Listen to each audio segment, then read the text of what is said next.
어떤 분이실까? 여러 가지 하나님에 대해서 우리가 말할 수가 있습니다. 오늘 읽은 말씀은 하나님은 선하신 분이시다.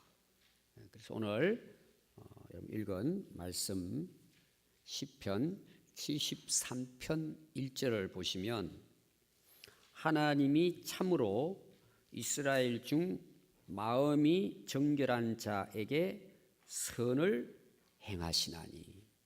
성경에 보면 하나님은 어떤 분이실까? 선하신 분이시고 또 선한 일을 항상 베푸시는 분이시다. 이렇게 성경은 기록하고 있습니다. 그런데 어떤 자에게 하나님은 선한 일을 이루실까? 마음이 정결한 자에게. 하나님은 마음이 정결한 자에게 선한 일을 베푸십니다.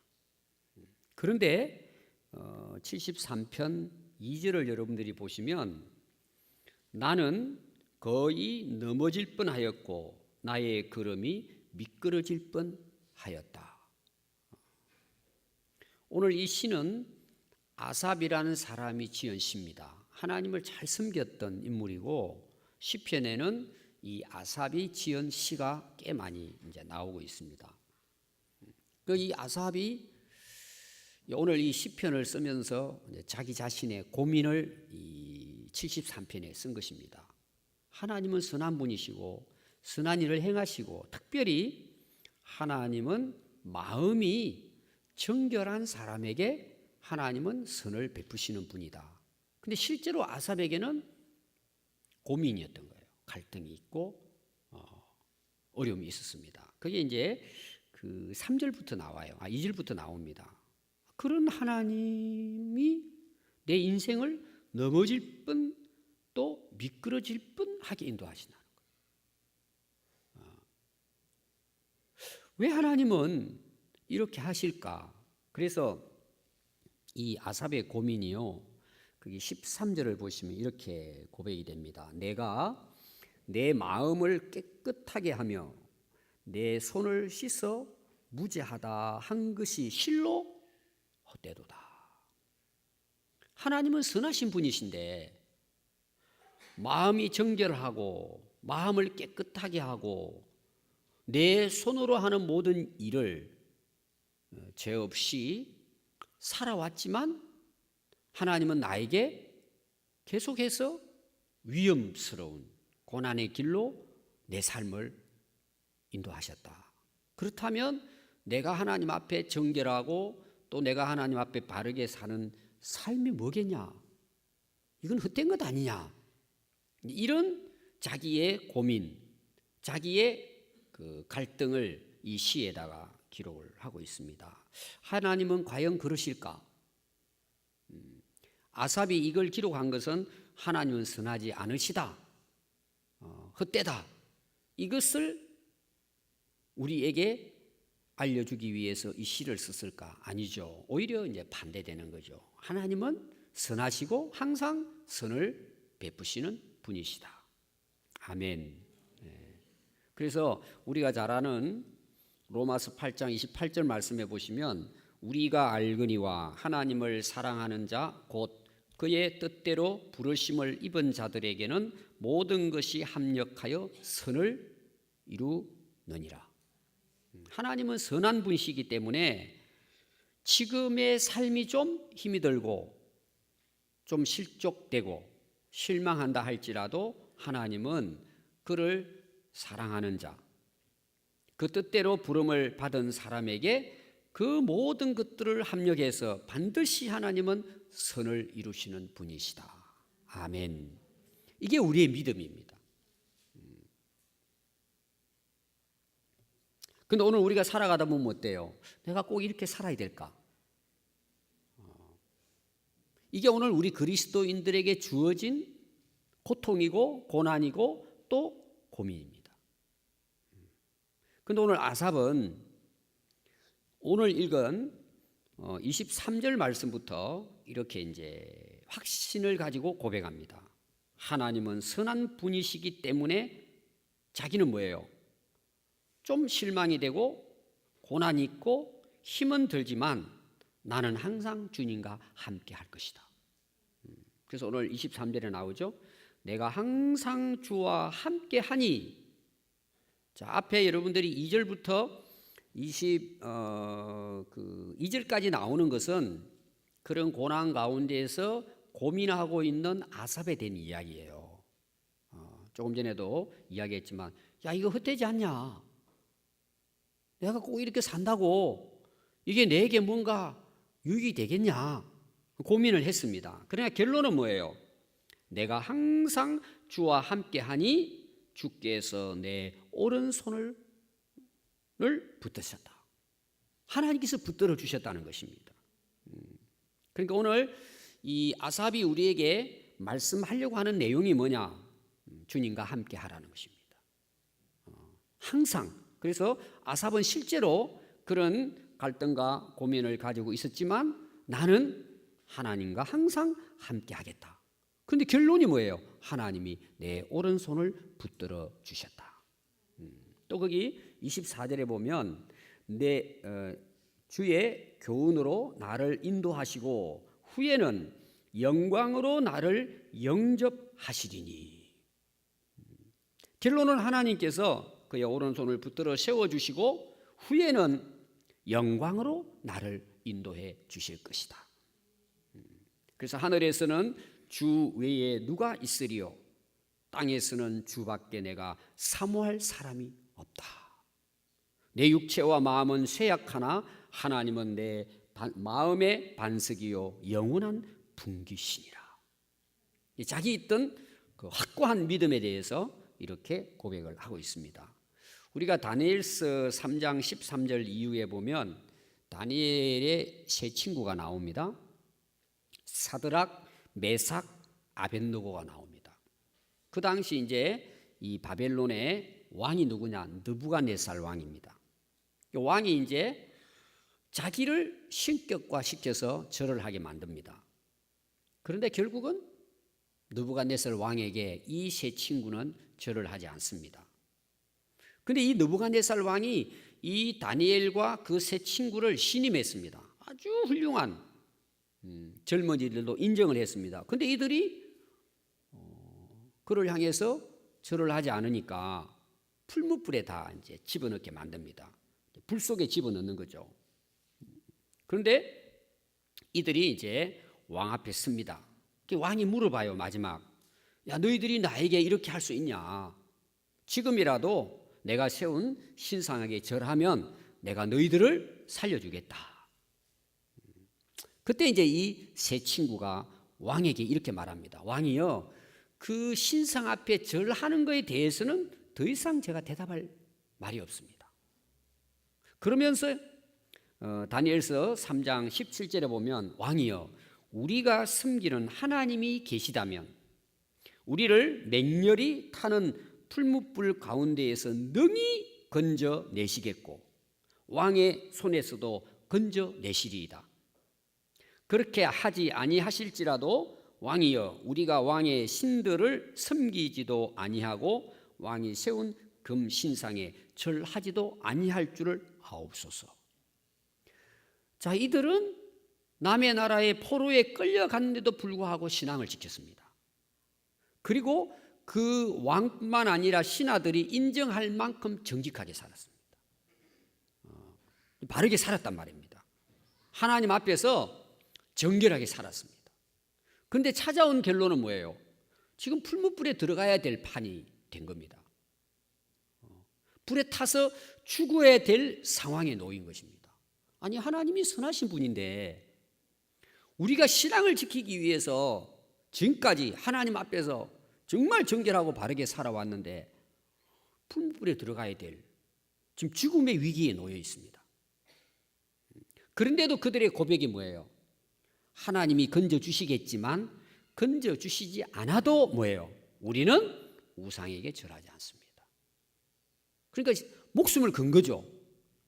하나님께서 우리의 신앙으로 우리가 이런 고난을 당하고 죽음을 당하는 데 있어서 하나님께서 선하시게 우리를 건져주지 않으셔도 우리는 우상에게 절하지 않겠습니다. 여러분 진짜 믿음이 뭘까요? 하나님이 선하게 인도해 주시지 아니하실지라도 우리는 하나님 앞에 마음을 정결하게, 하나님 앞에 바르게, 또 우상에게 절하지 않고 항상 하나님만 섬기겠습니다. 이 고백인 거죠. 결국 어떻게 되죠? 하나님께서 이들을 건져내 주십니다. 그리고 더 영광스러운 자리에 앉혀주십니다. 다니엘은 말할 것도 없고, 그래서 성경에 보면은 하나님의 선하심을 믿었던 하나님의 백성들은 어떤 상황에서든지 하나님 앞에서 정결하게 살았다는 거예요. 우상 숭배하지 않았다는 것입니다. 끝까지 믿음을 지켰습니다. 물론 많은 고난도 당했습니다. 그럼 결론은 뭘까요? 하나님께서 그들과 함께 해주셨습니다. 오른손으로 붙들어 주시고 그들을 승리케 해주셨습니다. 저는 우리 인생을 여행하는 데다가 비유를 들어봤어요. 자, 우리가 여행을 떠납니다. 여러분 대개 여행을 떠나면요 기분이 어때요? 신바람 납니다. 여행은 참 즐거운 것입니다. 그럼 여러분들이 여행을 떠날 때 뭘 준비해요? 자, 우리 그 어르신들 우리가 금요일 날 떠나서 어제 돌아왔습니다. 1박 2일 하고 돌아왔어요. 아주 즐겁게 다녀왔습니다. 그 여행 자체가 즐거운 거예요. 근데 여행을 떠날 때 여러분 준비해요, 안 해요? 합니다. 특별히 이제 가까이 가는 거야 모르지만 오랜만에 비행기를 타고 해외로 나간다. 그럼 어때요? 준비하죠? 그럼 여러분 대개 뭘 준비합니까? 뭐 준비해요? 네, 옷을 준비해야죠. 옷 딱 준비합니다. 또 뭐 준비할까요? 예? 뭐요? 여권. 그런 건 안 해도 돼요. 그건 다 하는 거니까. 지금 여행은 행복한 거잖아요. 즐거운 거잖아요. 그 여행이 즐겁고 행복하기 위해서 그래도 좀 멋있게 좀 입어야 되잖아요. 또 여러분 뭐 준비해? 되게 일반적으로 준비하는 거. 돈. 여행 가가지고 돈이 없으면 뭔 재미로 다녀요. 뭐 먹고 싶은 것도 먹고 사고 싶은 것도 사고. 또 뭐가 있을까요? 여행이 행복하고 즐겁기 위해서 준비하잖아요. 같이 갈 사람.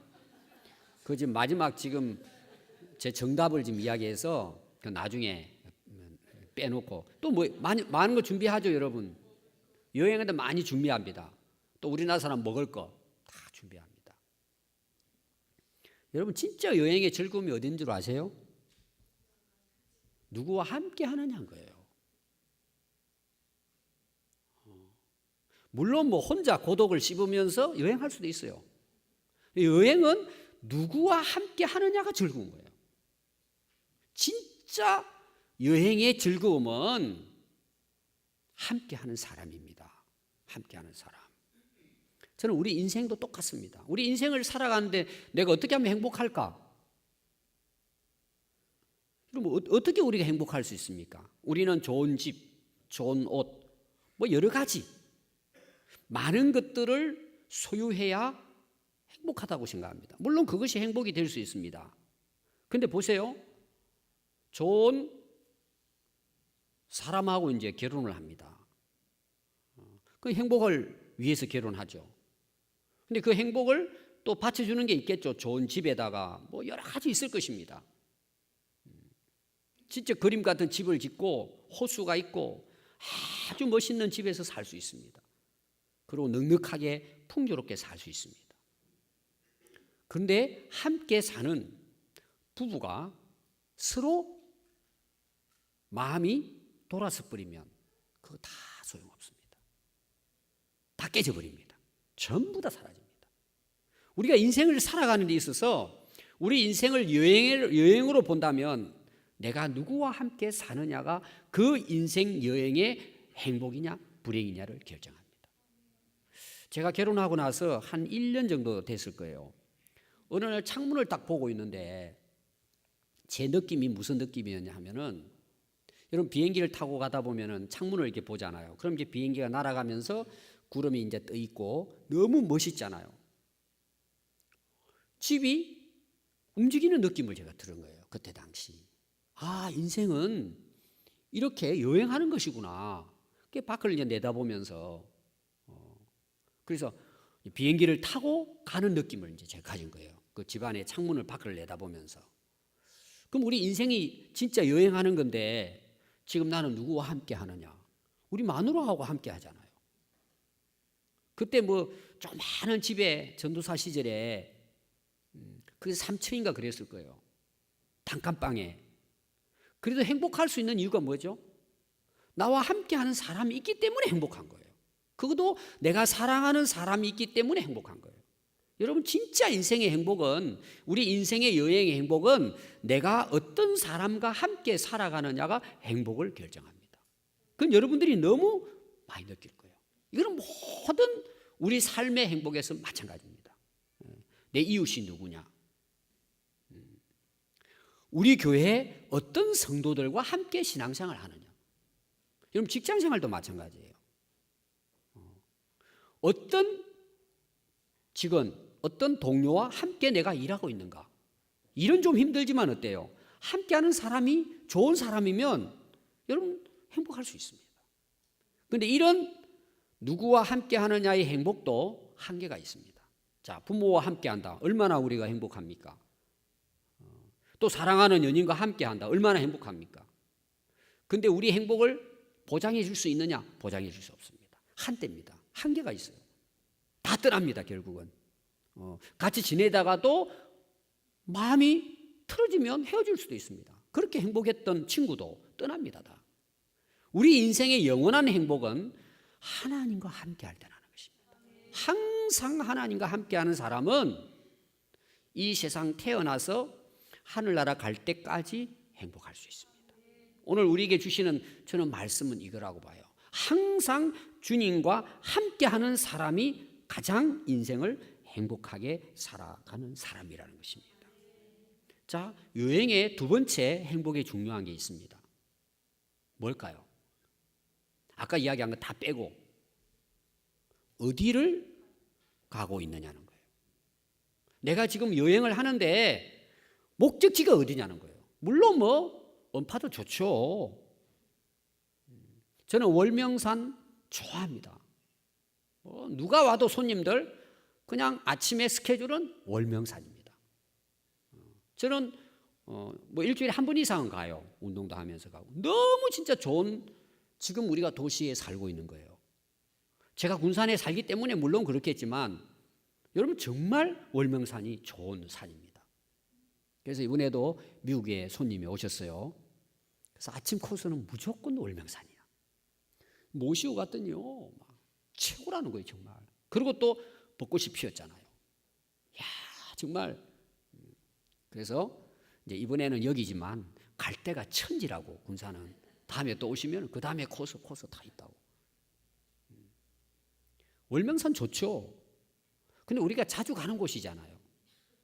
근데 제주도를 간다. 비행기 타고 좀 뭔가 좀 달라요. 근데 해외로 간다. 그럼 일단 뭐예요? 비행기 타고 가잖아요. 여러분들하고 가고 싶은 곳이 있을 거예요. 유럽이라든지.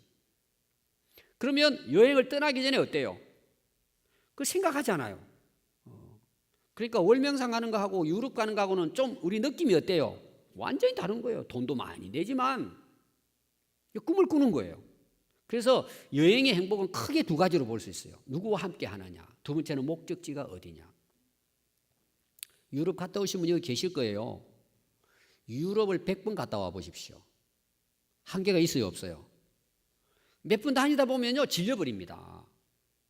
그냥 그래서 지난주에 우리 그 초등부 아이들 그 새벽기도 안 빠진 애들 데리고 여행을 했어요. 근데 비가 이제 오고 날씨도 좀 안 좋고 해가지고 애들하고 이제 점심을 먹고 바로 바꿔가지고 영화를 보기로 했어요. 제가 미리 딱 찾았더니 애니메이션 영화가 하나 있더라고요. 그래서 야, 애들 데리고 원래 이제 동물원 가기로 했는데 그 뭐 날씨도 춥고 이제 그래가지고 좋다 그러더라고. 다 영화 보자고. 그래 이제 돈가스 먹고 그 다음에 이제 애니메이션 보러 가려니까 목사님 저 봤어요 그러는 거예요. 그래서 제가 나는 이 애들이 영화도 한번 못 보고 이럴 줄 알고 애니메이션 그래 기대를 가지고 저도 한번 해야지 생각했더니 봤대요. 그래서 제가 8명이 왔는데 손들어 4명이 드는 거예요. 제가 깜짝 놀랐어요. 그럼 어떡하냐? 그래서 본 애들은 이제 다른 걸로 보도록 하고, 우리 영화관이 2곳이잖아요. 안 본 애들 4명은 우리 전민우 전사님 데리고 가고, 그 다음에 이제 4명은 제가 이제 따로. 그랬더니 애들이 좋아하는 거예요. 안 본 거 보러 가니까. 그러나 그 한 번 보고 2번 보고 10번 보면은 어떨까요? 재미없어요. 아니 한 번 보고도. 그래서 내가 같이 가는데 뭐 또 보면 어떠냐 그랬더니 이러는 거예요. 한 번 보고도 그냥 질려버린 거예요. 다 아니까. 여러분 우리 인생이 어때요? 이 세상에 아무리 좋은 여행지를 가도 한 번 가고 2번 가고 계속 가보십시오. 질려버려요. 그렇게 썩 좋지 않아요. 근데 우리의 여행의 목적지가 어딜까요? 천국이에요. 여러분 행복하지 않습니까? 여권도 준비해야 되고 옷도 준비해야 되고 준비할 게 많죠. 거기는 영원한 곳이에요. 영원히 행복한 곳이에요. 우리의 신앙인들의 여행은 뭐예요? 예수님과 함께, 하나님과 함께 하나님의 영원한 나라 천국을 향하여 우리는 지금 여행하고 있는 중이에요. 아멘. 그럼 우리가 행복하지 않을까요? 여러분 행복하지 않습니까? 충분하지 않습니까? 물론 그렇다고 해가지고 뭐 여행 다니지 말라는 것도 아니죠. 우리의 영원한 인생의 행복은 어디서 오느냐는 거죠. 하나님과 함께 할 때예요. 여러분 요한계시록을 보면요 이렇게 기록을 하고 있습니다. 요한계시록은 하나님께서 사도 요한에게 천국을 보여준 거예요. 환상 속에서 천국이 있다는 거죠. 너희들 정신 차리고 준비하라는 것입니다. 요한계시록의 가장 중요한 것은 14만 4천이 어떻고 동물이 어떻고 뭐가 어떻고 이게 중요한 게 아니고 하늘나라는 실제로 존재한다는 거예요. 그걸 요한에게 미리 다 보여준 거예요. 보여준 것입니다. 그래서 요한계시록 21장 3절에 이렇게 기록합니다. 내가 들으니 보좌에서 큰 음성이 나서 이르되 보라 하나님의 장막이 사람들과 함께 있음에 하나님이 그들과 함께 계시리니 그들은 하나님의 백성이 되고 하나님은 친히 그들과 함께 계셔서. 영원한 천국은 하나님과 영원히 함께하는 곳입니다. 그것이 천국입니다. 이 땅에서 우리의 삶은 한계가 있습니다. 아무리 우리가 참 열심히 산다 그래도 인간이 누리고자 하는 이 세상의 행복은 잠시입니다. 그러나 하나님 나라는 어때요? 영원히 하나님과 함께하는 하나님의 나라, 영원한 행복이 우리에게 기다리고 있습니다. 우리의 여행, 인생의 목적지가 어디예요? 영원한 하나님의 나라인 것입니다. 그럼 여러분 우리가 이 인생을 살아가면서 하나님과 이런 함께하는 삶을 살기 위해서는 우리가 어떻게 해야 될까요? 자, 오늘 주제의 말씀입니다. 여러분들이 거기 마지막 28절 한번 보시기 바랍니다. 하나님께 가까이 함이 내게 복이라. 내가 여호와를 나의 피난처로 삼아 주의 모든 행적을 전파하리이다. 자, 이 아삽은 항상 주님과 함께 살았습니다. 그리고 이 세상에 살아가면서 많은 고난과 역경이 있었지만 뭐예요? 주님이 그의 오른손을 붙들어 주시고 영광으로 인도해 주신 거예요. 그러니까 주님이 항상 그와 함께 해주시니까 어때요? 또 그가 주님과 함께 했기 때문에 그는 어렵고 힘든 가운데에서도 그는 그 모든 것을 이기고 극복하고 복된 인생을 살았습니다. 그래서 이 아삽은 항상 하나님께 가까이 나갔다는 것입니다. 그러니까 우리가 하나님과 함께 하려면 어떻게 해야 돼요? 하나님께 가야죠. 나가야죠. 하나님과 함께 하기 위해서는 하나님께 가까이 해야 합니다. 자, 오늘 27절부터 한번 보십시오. 무릇 주를 멀리하는 자는 망하리니 음녀같이 주를 떠난 자를 주께서 다 멸하셨나이다. 자, 거기 보니까 망하는 길이 뭐예요? 하나님을 멀리하는 거예요. 행복한 길이 뭐예요? 하나님과 함께 하는 거예요. 하나님과 가까이 하는 거예요. 여러분 보십시오. 사랑하는 사람은 가까이 합니다. 미워하는 사람 멀리 합니다. 근데 오늘 거기 보니까요, 주님을 멀리하는 사람 결국 망한다는 거예요. 불행하다는 거죠. 그러나 하나님께 가까이 하는 사람은 행복하다는 것입니다. 여러분 누가복음 15장 12절부터 보면은 그 두 아들의 이야기가 나옵니다. 한 아버지 두 아들이 있었어요. 큰 아들, 둘째 아들이 있었습니다. 이 둘째 아들이 이제 항상 아버지에게 와서 아버지 제가 꿈이 있습니다. 저도 뭔가 해보고 싶습니다. 저도 성공할 수 있습니다. 아버지 재산 팔아가지고 어차피 저에게 유산으로 아버지 돌아가시면 유산으로 물려줘야 되는데 지금 주십시오. 계속 아버지에게 달라는 거예요. 아버지가 둘째 아들 알아요 몰라요? 이 돈 가지고 가면은 흥청망청 다 쓸 거 알아요 아버지는. 근데 이 둘째가 어때요? 계속 와서 괴롭히는 거예요. 아버지는 알지만 어차피 줄 거니까 팔아서 줬어요. 둘째 아들이 세상에 나갑니다. 어떻게 합니까? 허랑방탕합니다.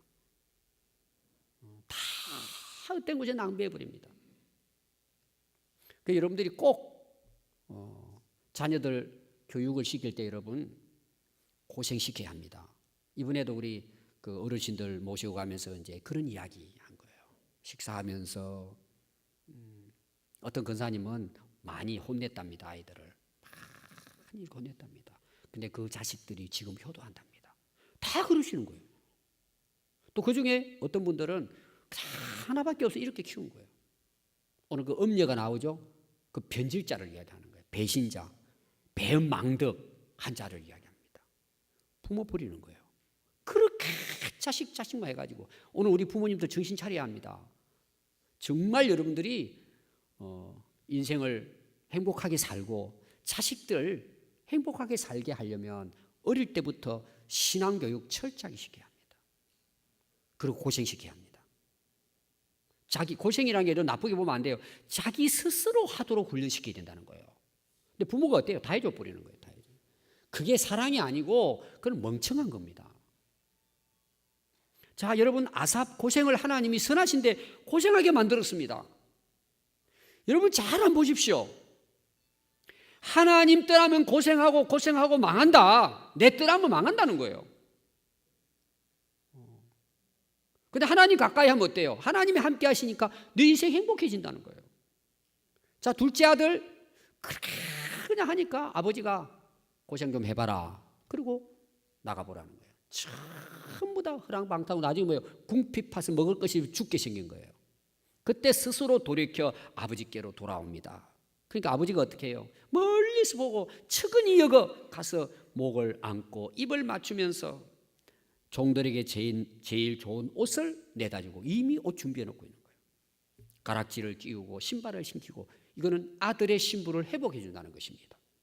살찐 송아지를 잡아서 우리가 먹고 즐기자. 내 아들이 죽었다가 다시 살아났으니 잃었다가 다시 얻었노라 하니 그들이 즐거워하더라. 완전히 다르죠? 아버지 품을 떠나니까 뭐예요? 집 떠나면 무슨 고생? 다 알죠? 똑같습니다. 하나님 떠나면요 인생 살아보십시오. 뭐 될 것처럼 여러분들이 웃은대요. 웃은대. 그래 결론은 오늘 뭐라 그랬어요? 망하는 거예요. 멸망하는 거예요. 돌아오니까 어때요? 하나님께 가까이 하니까 어때요? 아버지께 돌아오니까 어때요? 새로운 인생이 펼쳐지는 거예요. 여러분 그게 행복이에요. 여러분 인생의 행복을 자꾸 세상에서 찾으려고 하면 결론은 뭐예요? 하나님 등지입니다. 하나님 떠나요. 하나님 멀리해요. 그게 망하는 길이에요. 행복이 아닙니다. 그건 속는 거예요. 여러분 에덴 동산에부터 보십시오. 하나님을 멀리한 인생은 전부 다 망했습니다. 불행했습니다. 죄악입니다. 타락합니다.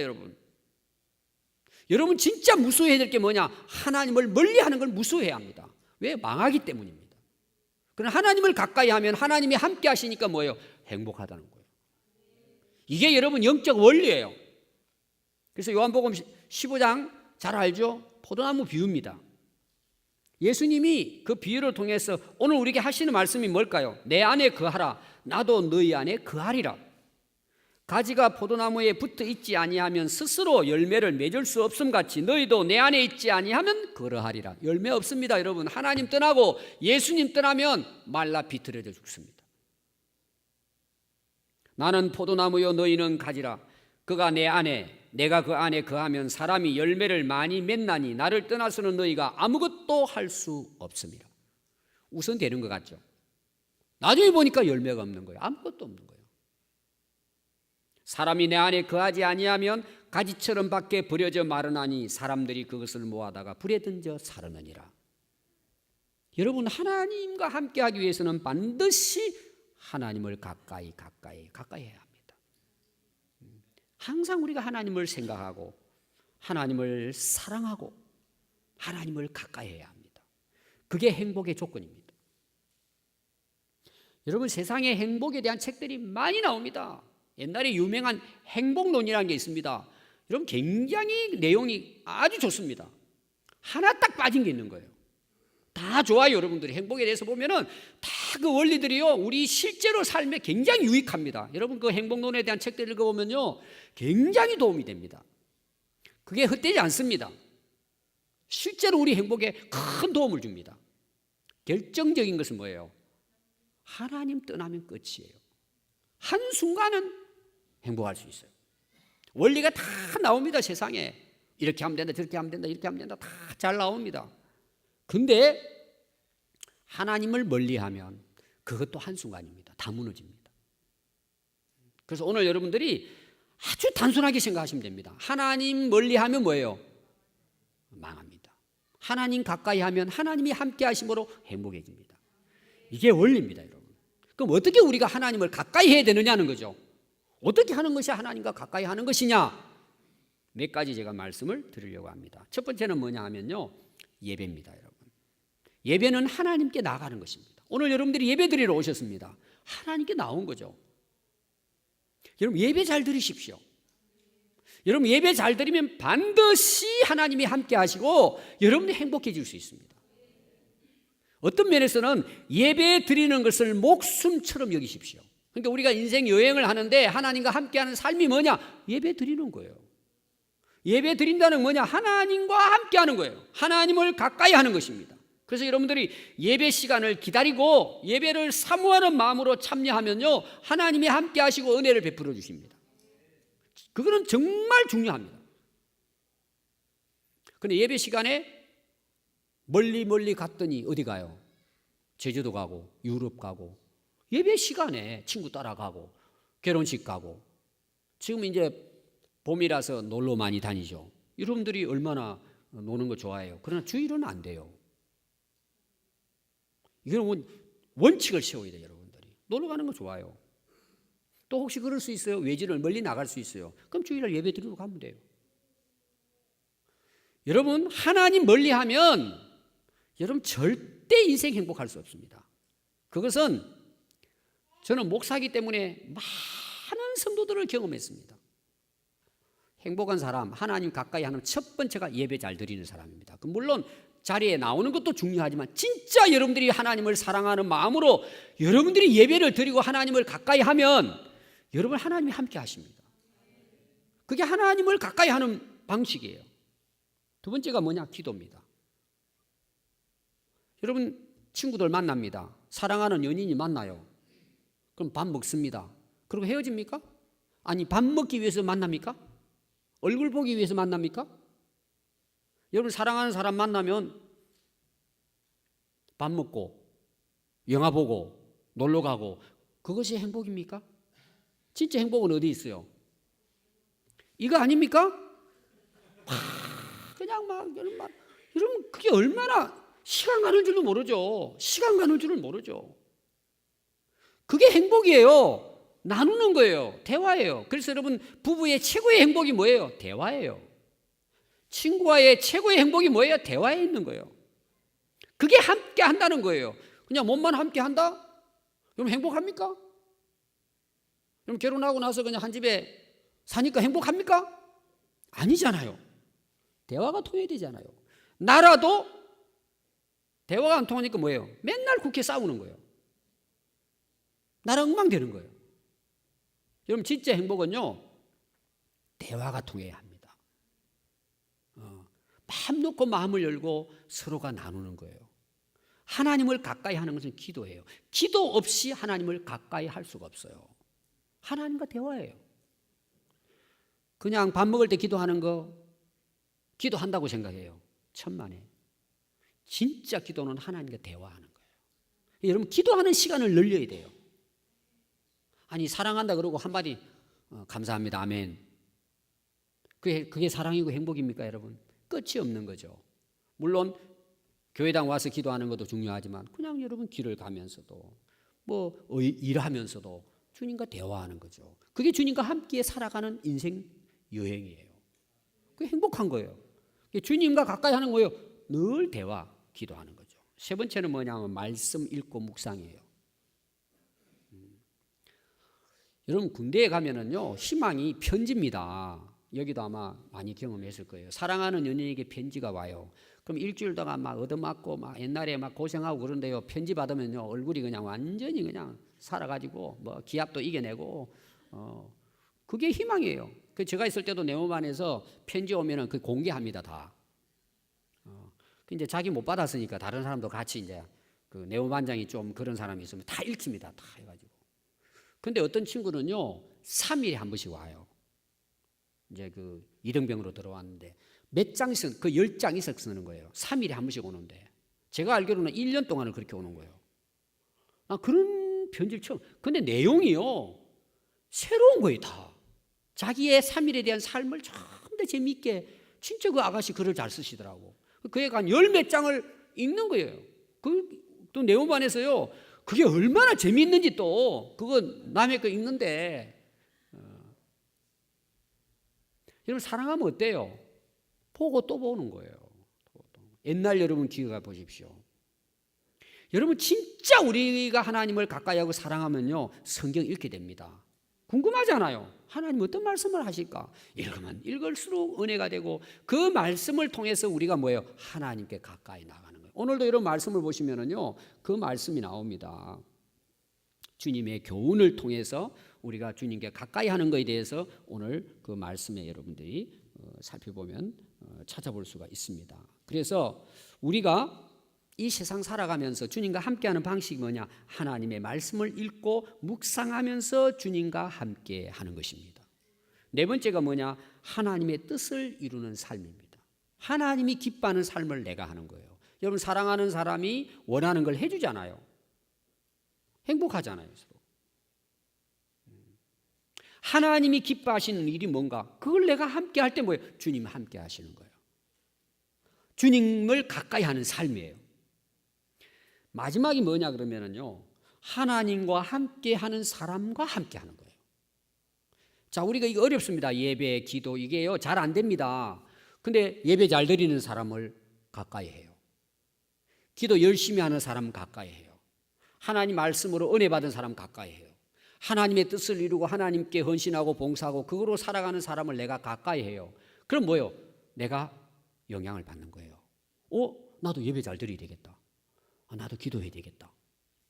가장 여러분 우리의 신앙이 하나님과 함께하고 가까이 하는 방식이 뭐냐? 하나님을 가까이 하는 사람하고 같이 따라다니면 어때요? 붙어 다니면 어떻게 돼요? 나도 그렇게 되는 거예요. 굉장히 중요한 원리예요. 그래서 여러분들이 시편 1편에 보면 복 있는 사람에 대해서 나와요. 불행한 사람에 대해서 나와요. 여러분들이 행복한 사람하고 함께하면 행복해질 수 있어요. 하나님과 함께하는 사람과 함께하면 함께할 수 있어요. 하나님을 가까이 하는 사람과 가까이 하면 하나님과 가까이 할 수 있어요. 결론이 뭐냐 하면은요. 내가 행복한 게 중요한 거예요. 내가 주님과 함께하고 내가 주님과 가까이 함으로 또 다른 사람들을 행복하게 만드는 거예요. 오늘 저는 내가 행복할 뿐만 아니라 내가 진짜 행복함으로 다른 사람들도 행복하게 만드는 거예요. 이제 그럼 되는 거예요. 내가 정말 주님 안에서 주님과 함께하고 주님과 행복한 인생을 산다는 결정적인 증거는 나 때문에 다른 사람이 행복해졌다면 그 사람은 분명히 주님과 함께하는 사람이에요. 주님 때문에 행복하게 살아가는 사람이에요. 그래서 아내가 예수 믿고 행복해지면 남편도 행복해지는 거예요. 부모가 예수님 만나서 하나님과 함께하면 자식도 함께하고 행복해지는 거예요. 그 가정이 행복해지고 그 이웃이 행복해지고 교회가 행복해지고 사회가 행복해지는 거예요. 그걸 다른 말로 말하면 뭐예요? 너희는 세상의 빛이고 소금이라는 거예요. 그래서 오늘 우리가 주님과 함께 함으로, 가까이 함으로 우리가 행복한 인생을 살 뿐만 아니라 또 다른 사람들도 행복하게 만드는 그런 우리의 삶이 되어야 할 줄 믿습니다. 기도하겠습니다.